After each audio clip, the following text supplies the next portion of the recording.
Still on the Freedom Day celebrations, the theme for this year is Consolidate Our Democratic Gains.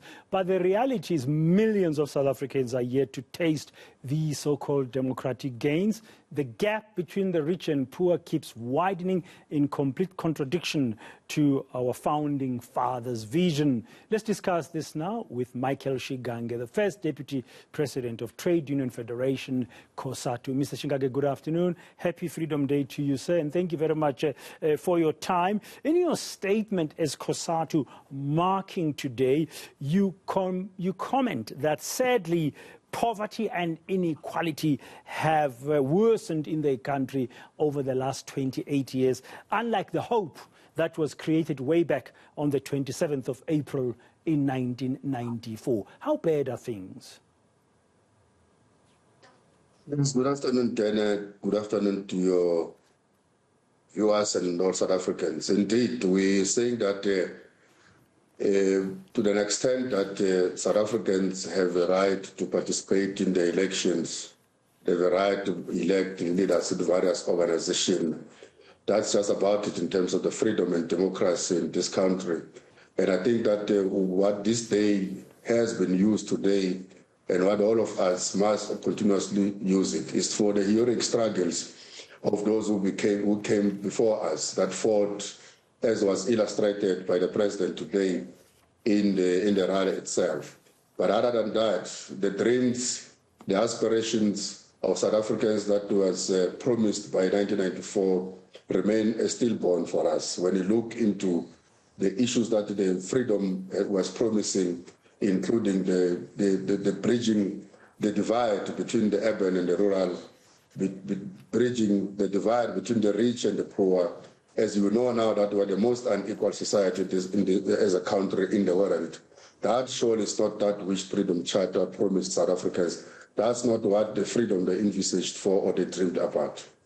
The president did mention the Freedom Charter, just like you've done, Mr. Shingange, saying that South Africa is still very far from the Freedom Charter. I printed a copy of it earlier because it always comes up at this time to look at some of his clauses. And when you read them right from the preamble to the last clause about there shall be peace and friendship, you can see how far the country is from achieving the ideal goals or the ideals as espoused in the Freedom Charter. What needs to change to get there?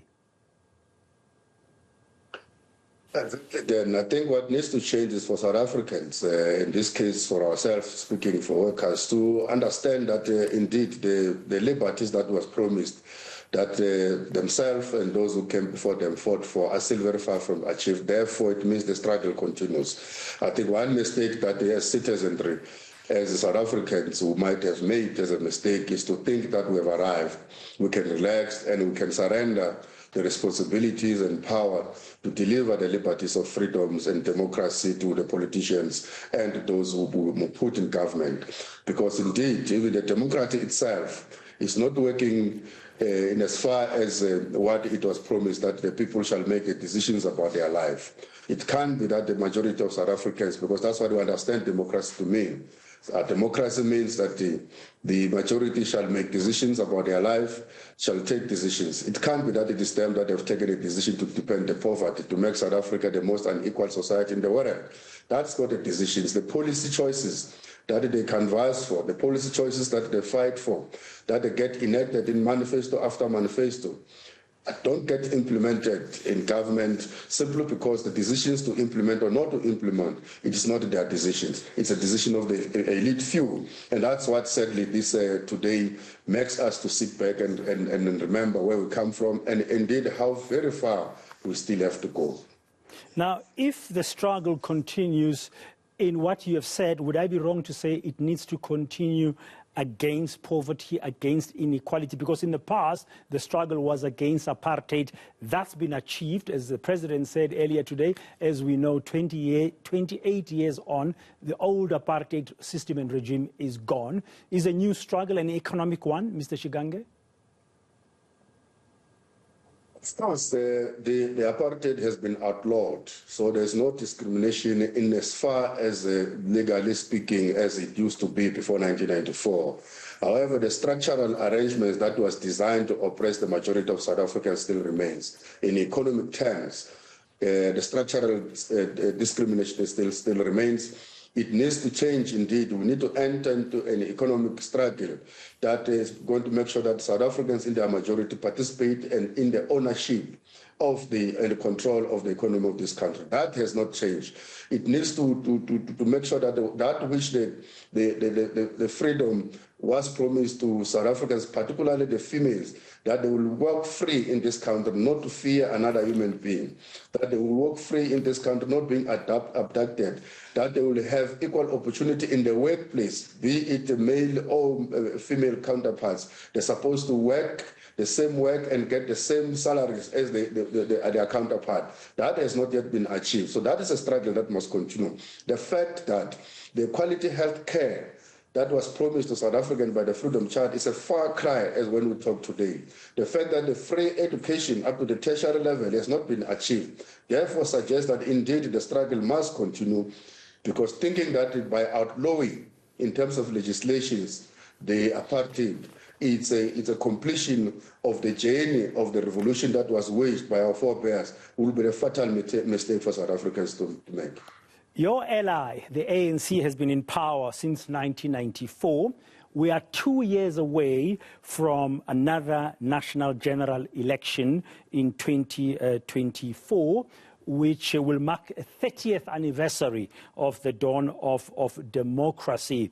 What should change between now and then to convince South Africans who've always voted for the ANC, who is your ally as COSATU, to vote for them again? Because everybody's looking at the performance so far and listening to you about the road ahead that still has to be achieved.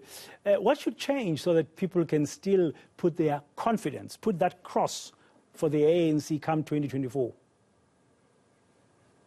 Ally has to stay true to the promises of the Freedom Charter, which are found in manifesto after manifesto of the election of the ANC. You cannot campaign to South Africans that you want to be voted into power using a manifesto that promises the unemployed South Africans that you will create jobs. And indeed, the unemployed South Africans give you a mandate to go to government to make sure that you create jobs because you said so in your manifesto. And then you go to parliament in your zona, you say that it's not your responsibility to create jobs, and hope that South Africans are going to continue to have confidence in you. And that is not what is found in their policies. That is not what is found even in the Freedom Charter. That's not what Freedom Charter promised. The Freedom Charter promised that there shall be jobs in this country. It has to reassert itself that it respects the rights, the fundamental rights of workers in these countries, including the hard-fought rights for workers that is enshrined in the Constitution now of a right to form and join the labor unions, including the collective bargaining. That has to happen. We're going to work with them. When we say the struggle continue, we mean that we're going to work within inside the African National Congress as part of the alliance to ensure that it returns to the promises it made to South Africans when it fought for the liberation of this country, when it fought for the policies that we have today. It just needs to implement them. It just needs to be seen, to be committed, to be confident about their own policies, and to be serious and be loyal to those policies. Otherwise, South Africans are going to give them another chance. And we're going to try and work with them to make sure that that which they promise South Africans, they return to it. So you still look at the ANC as your trusted ally? The ANC is still the biggest force of the National Democratic Revolution by far that we know. We worked this far together. We achieved what we have achieved together, including enacting the policies in place. All that we need to fight against amongst ourselves to make sure that we deliver those. Yes, so we still look at them as our allies. That's correct. Thank you very much, Mr. Michael Shingange, First Deputy President of COSATU, that's the Trade Union Federation, the Congress of South African Trade Unions, giving us some of the insights as the country is marking Freedom Day today.